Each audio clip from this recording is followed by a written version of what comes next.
వరుసగా మావోయిస్టుల లొంగుబాటు కొనసాగుతోంది. ఇవాళ రాష్ట్ర డీజీపీ శివధర్ రెడ్డి ఎదుట భారీ స్థాయిలో మావోయిస్టులు సరెండర్ కానున్నట్లుగా పోలీస్ వర్గాలు తెలిపాయి. మధ్యాహ్నం 3 గంటలకు డీజీపీ ఆఫీసులో ప్రెస్ మీట్ ఏర్పాటు చేశారు. ఇందులో 37 మావోయిస్టులు లొంగిపోనున్నట్లుగా తెలుస్తోంది.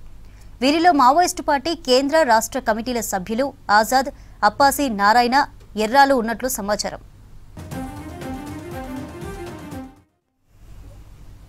కేంద్రం ఆపరేషన్ కగార్ చేపట్టడంతో మావోయిస్టులకు ప్రతికూల పరిస్థితి ఏర్పడింది.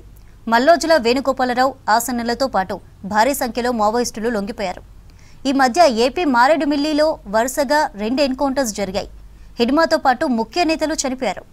ఇప్పుడు మరో 37 మంది మావోయిస్టులు లొంగిపోయేందుకు సిద్ధమయ్యారు.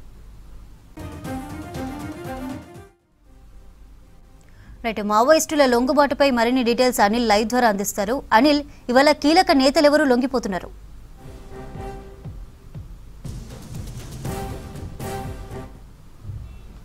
చంద్రిక, కేంద్ర రాష్ట్ర కమిటీలో కీలకమైనటువంటి అగ్రనేతలు మావోయిస్టులోనే అగ్రనేతలు ఈరోజు లొంగిపోనున్నట్టు తెలుస్తుంది. తెలంగాణ డీజీపీ ముందు మధ్యాహ్నం 3 గంటలకు ప్రెస్ మీట్ కూడా ఉంది. సో ఆ 3 గంటల ప్రాంతంలో ఆయుధాలతో సహా లొంగిపోతున్నారు. ఇప్పటికే ఆపరేషన్ కగార్ తీవ్రతరం కావడంతో ఈ ఒక్కొక్కరుగా అగ్రనేతలుగా ఉన్నటువంటి వారందరూ కూడా కేంద్ర రాష్ట్ర కమిటీలో కీలకమైనటువంటి వ్యక్తులుగా ఉన్న వారందరూ కూడా సరెండర్ అవుతున్నటువంటి పరిస్థితి. ఇక ముఖ్యంగా ఇటు ఛత్తీస్గఢ్ రాష్ట్రము, తెలంగాణ రాష్ట్రము కొంత మావోయిస్టులకు సానుకూలంగా సో వీరు జనజీవన స్రవంతిలో కలిసిపోయినట్టు కూడా పదే చెప్తున్నారు. ఎందుకంటే మనం చూసాం తెలంగాణ రాష్ట్రంలో ఇప్పటివరకు చాలామంది కూడా లొంగిపోయారు. అటు పుల్లూరి ప్రసాదరావుతో పాటు ఇంకా మరికొంతమంది కూడా మనకి గత కొన్ని రోజులుగా లొంగుబాటు అయ్యారు. అయితే ఆంధ్రప్రదేశ్లో జరిగినటువంటి అక్కడ ఏదైతే ఆంధ్రప్రదేశ్లోని రంపచోడవరం దగ్గర జరిగినటువంటి ఎన్కౌంటర్ కనుక చూస్తే అక్కడ హిడ్మాతో పాటు అతని భార్య సహా కొంతమంది అక్కడ ఎన్కౌంటర్లో చనిపోయారు. కాబట్టి సో ఖచ్చితంగా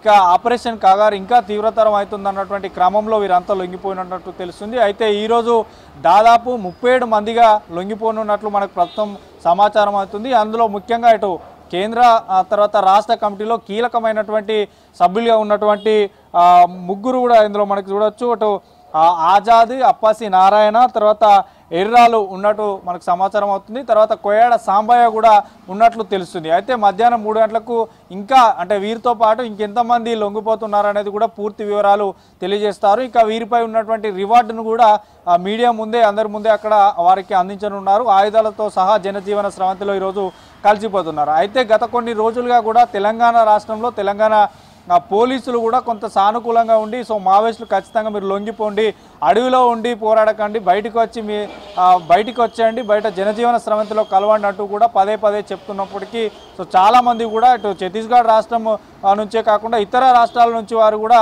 తెలంగాణ రాష్ట్రంలోని పోలీసుల ముందు లొంగిపోతున్నారు. కాబట్టి ఈరోజు భారీ స్థాయిలో ఎందుకంటే భారీ స్థాయిలో లొంగిపోతున్నారంటూ కూడా తెలుస్తుంది. ఇక మధ్యాహ్నం 3 గంటలకు డీజీపీ ఆఫీస్ దగ్గర ఉన్నటువంటి టెన్నిస్ కోర్టులో పెడుతున్నారంటే కొంత పెద్ద మొత్తంలో ఈ లొంగుబాట్లు ఉండేటువంటి అవకాశం ఉంటుంది. ఇంకా ఎక్కడైతే మొన్న ఎన్కౌంటర్ జరిగిందో సో అక్కడ కూడా కొంతమంది లొంగిపోతున్నామంటూ కూడా లొంగిపోవడానికి బయటకు వచ్చి కొన్ని షెల్టర్లు కూడా ఏర్పరచుకున్నటువంటి పరిస్థితిని కూడా ఆంధ్రప్రదేశ్లో చూసాం.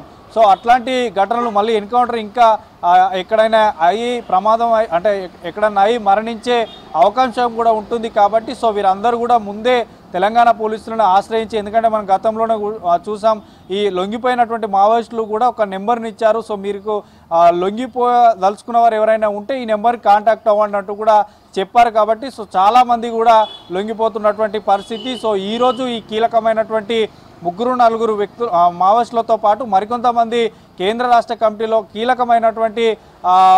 కీలకమైనటువంటి హోదాలో ఉన్నటువంటి వారందరూ కూడా లొంగిపోతున్నారు. ఇదొక తెలంగాణ డీజీపీ కూడా పూర్తి వివరాలు వెల్లడించనున్నారు. వీరికి సంబంధించినటువంటి భద్రత జనజీవన స్రవంతిలోకి వచ్చిన తర్వాత వీరికి సంబంధించినటువంటి భద్రత కానీ సో ఇంకా ఎట్లాంటి ఏమేమి అంటే ఉంటాయో సో అన్నింటినీ కూడా పోలీసులు చూసుకుంటామంటూ కూడా చెప్తున్నారు. సో ఇప్పటికి చాలామంది కూడా మనకి అగ్రనేతలుగా ఉన్నటువంటి కేంద్ర కమిటీలో మెంబర్లుగా ఉన్నవారు కూడా తెలంగాణ రాష్ట్ర పోలీసుల ముందు లొంగిపోయారు. కాబట్టి ఈరోజు కూడా భారీ స్థాయిలో ఈ లొంగుబాట్లు ఉంటాయని చెప్పారు. సో ముగ్గురు ముఖ్య మావోయిస్టులతో పాటు మరికొంతమంది కూడా ఈ కమిటీలో సభ్యులు ఉన్నటువంటి వారందరూ కూడా ఆయుధాలతో సహా ఈరోజు తెలంగాణ డీజీపీ ముందు లొంగిపోతున్నారు. వీరికి సంబంధించినటువంటి రివార్డులను కూడా వారికి అందియనున్నారు. సో ఇంటెలిజెన్స్ కూడా మనకి ఎప్పటి నుంచో చూడవచ్చు. తెలంగాణ రాష్ట్రంలో ఇటు సీఎం రేవంత్ రెడ్డి ఆదేశాల మేరకు కూడా ఎప్పటి నుంచో జనజీవన స్రవంతిలో కలవాలి మావోయిస్టులు అందరూ కూడా అంటూ చెప్పారు. కాబట్టి సో ఇటు మనకి ఏదైతే అటు తెలంగాణ